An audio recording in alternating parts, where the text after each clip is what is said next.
जय माता की। आप देख रहे हैं law in the spiritual secret और आज मैं आपको बताने वाला हूं गायत्री मंत्र से ब्रह्मांड से ऊर्जा खींचने का आखिर रहस्य क्या है। लेकिन इसके पहले मैं आपको बताता हूं कि मां गायत्री का मंत्र पढ़ते हुए आपको कौन सी मुद्रा रखनी चाहिए। देखिए, नमस्कार की मुद्रा आपको रखनी चाहिए। इस नमस्कार की मुद्रा का अपने आप में बहुत बड़ा महत्व है, जो कि इस वीडियो में मैं आपको आगे बताने वाला हूं। देखिए, सबसे पहले तो आप ये जान लीजिए कि यदि ब्रह्मांड से ऊर्जा हमें हासिल करनी है तो हमारे सनातन धर्म में सभी देवी और देवताओं की पूजा करना अत्यंत लाभकारी माना गया है।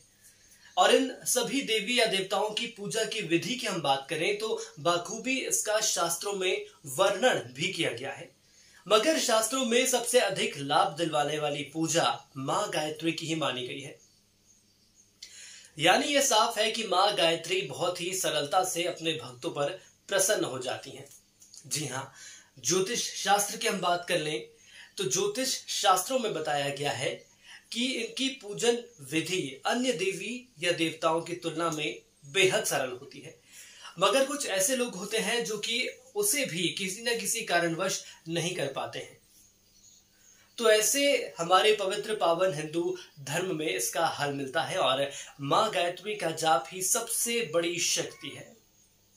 आप यही सोच रहे होंगे कि हम बात कर रहे हैं मां गायत्री के मंत्र की। तो जी हाँ, धार्मिक मान्यता है कि मां गायत्री की इतनी शक्ति है कि केवल मंत्र के जाप मात्र से कोई भी व्यक्ति ईश्वर को बेहद ही सरलता से हासिल कर सकता है। और इस पूरे ब्रह्मांड की हम बात करें तो यहाँ से जो ऊर्जा हमें मिलती है, इसमें बहुत ज्ञान समाया हुआ है पूरे ब्रह्मांड में। यही कारण है कि हर कोई मां गायत्री की कृपा पाने के लिए इसका ही उच्चारण करता है। आइए आपको बताते हैं कि आखिर शक्तियां कैसे साथ रहती हैं। देखिए, शक्तियां कैसे साथ देती हैं, इस बात की भी जानकारी देंगे। मां गायत्री के मंत्र से, ऊर्जा से आखिर कैसे शक्ति आप ब्रह्मांड से खींच सकते हैं।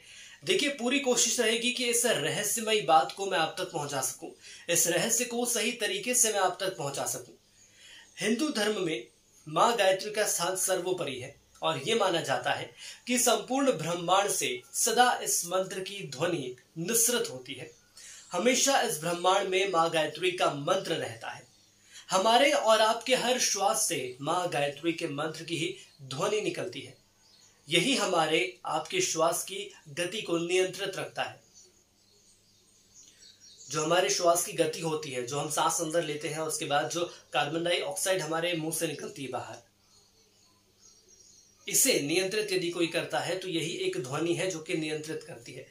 दरअसल मां गायत्री के मंत्र सर्वत्र हैं और मंत्र सर्वत्र व्याप्त हैं। इस मंत्र की शुरुआत ओम की ध्वनि से की गई है। ध्वनि ओम को ईश्वर का प्रणव माना गया है, प्रणव की संज्ञा दी गई है। जो कि ओम के अर्थ को जानता है वह अपने आप को जान लेता है और जो अपने आप को जान लेता है वो ईश्वर को जान लेता है। इसीलिए ओम का ज्ञान सर्वोत्कृष्ट माना गया है। समस्त वेद इसी ओम की व्याख्या करते हुए हिंदू धर्म में सभी मंत्रों का उच्चारण ओम से ही शुरू करते हैं। किसी भी मंत्र की शुरुआत यदि ओम से होती है या इस मंत्र की शुरुआत में ओम जोड़ दिया जाए तो पूर्णतः शुद्ध और शक्ति संपन्न हो जाता है। किसी देवी देवता, ग्रह या ईश्वर के मंत्रों से पहले ओम लगाना बेहद आवश्यक होता है। देखिए, ओम की हम व्याख्या इसलिए कर रहे हैं क्योंकि यही हमारे जो ब्रह्मांड की ऊर्जा है इसका मुख्य केंद्र होता है। जैसे कि श्री राम का मंत्र ओम रामाय नमः, विष्णु का मंत्र ओम विष्णवे नमः, शिव का मंत्र ओम नमः शिवाय प्रसिद्ध है। ओम शब्द 3 ध्वनियों से मिलकर बना हुआ है, अ, उ, म।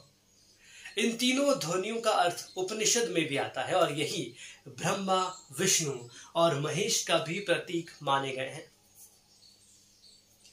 और ये सबसे बड़ी बात है कि भूलोक, भुवलोक और स्वर्गलोक का प्रतीक माना गया है। इसके उच्चारण मात्र से सकारात्मक ऊर्जा का संचार होने लगता है और ओम के उच्चारण के साथ ही मां गायत्री के मंत्र का जाप करना चाहिए। ओम का उच्चारण करते वक्त कुछ विशेष सावधानियां भी बरतनी चाहिए। जैसे कि मैं आपको बताता हूं कि ओम का जब हम जप करते हैं तो कौन सी वो बातें हैं जिसका हमें ध्यान रखना होता है। और आमतौर पर यदि श्रद्धालु की बात कर ली जाए, किसी भक्त की बात कर ली जाए, तो वो ऐसी बातें भूल जाते हैं, लेकिन हमें इसका ध्यान रखना बेहद जरूरी होता है। देखिए, ओम का उच्चारण प्रातः उठकर पवित्र होकर ही करना चाहिए। कहने का मतलब है कि आप भले ब्रह्म मुहूर्त में उठ रहे हैं या ब्रह्म मुहूर्त में नहीं उठ रहे हैं, लेकिन जब भी आप उठते हैं तो पहले अपनी जो नहाने की पूरी प्रक्रिया है उसको करें, स्नान करें और उसके बाद ही ओम का उच्चारण करें। ओम का उच्चारण सदैव और हमेशा स्वच्छ और खुले वातावरण में करना चाहिए, या ऐसे वातावरण में करना चाहिए जहां आपको लगे कि हाँ, सकारात्मक ऊर्जा मेरे आसपास है। ओम का उच्चारण ज्यादातर कोशिश करें कि पद्मासन, अर्ध पद्मासन, सुखासन और वज्रासन में बैठकर करें। ओम का उच्चारण जोर से बोलकर करें और धीरे धीरे बोलकर भी ओम का उच्चारण किया जा सकता है। देखिए, ओम जपमाला से भी आप कर सकते हैं। ओम का उच्चारण कम से कम कई श्रद्धालु और कई भक्त हमसे जानना चाहते हैं कितनी बार करें, तो आप 5 बार कर सकते हैं, 7 बार कर सकते हैं, 11 या 21 बार भी मंत्र का जाप आप कर सकते हैं, ओम का जाप आप कर सकते हैं। और इन्हीं विधियों के माध्यम से आपको फायदे होंगे। इन्हीं विधियों के माध्यम से आपको पता चलेगा कि आपके जीवन में कितने परिवर्तन आ रहे हैं। जो ब्रह्मांड की ऊर्जा है वो एक वक्त जब आप ओम का उच्चारण करते हैं माँ गायत्री के मंत्र के साथ, खास तौर पर ब्रह्म मुहूर्त की हम बात कर लें तो ब्रह्म मुहूर्त सबसे बेहतर और सबसे खास मुहूर्त इसलिए माना गया है क्योंकि ब्रह्म मुहूर्त में जो ब्रह्मांड की ऊर्जा रहती है वो बेहद सकारात्मक रहती है। और उस वक्त यदि हम माँ गायत्री के मंत्र का जाप करते हैं तो ब्रह्मांड की जो ऊर्जा है, जो सकारात्मक ऊर्जा है, वो हमारे पास आती है। लेकिन इसके साथ और भी बहुत सारी कुछ खास बातें हैं जो आपको बताता हूं, जो कि ओम के उच्चारण मात्र से दूर होती हैं।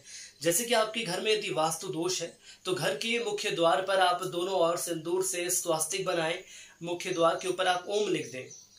ओम का ये प्रयोग आप मंगलवार को कर सकते हैं, दोपहर को करें, वास्तु दोष दूर हो जाएगा। ओम के इस प्रयोग से आपकी तिजोरी एक बार फिर से भरने लगेगी, लक्ष्मी जी की कृपा नहीं हो रही है, कृपा होने लगेगी। आपके ऊपर कोई बुरी आत्माओं का साया है, बुरी शक्तियों का साया है तो वो दूर हो जाएगा। देखिए, लगभग हर मंत्र की शुरुआत में ओम लगाया ही जाता है, जिससे उस मंत्र को सही दिशा में लगाकर उसका उपयोग किया जा सकता है। माँ गायत्री के मंत्र भी इसी तरह से ओम शब्द का इस्तेमाल किया जाता है।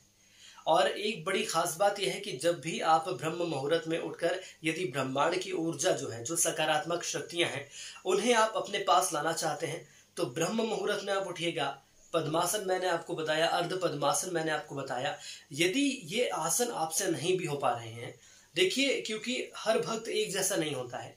कुछ हमारी माताएं बहनें भी हमें देख रही हैं, कुछ वृद्धजन भी हमें देख रहे हैं, कुछ नौजवान भी हमें देखते हैं। हर तरह के भक्त होते हैं, हर उम्र वर्ग के भक्त होते हैं।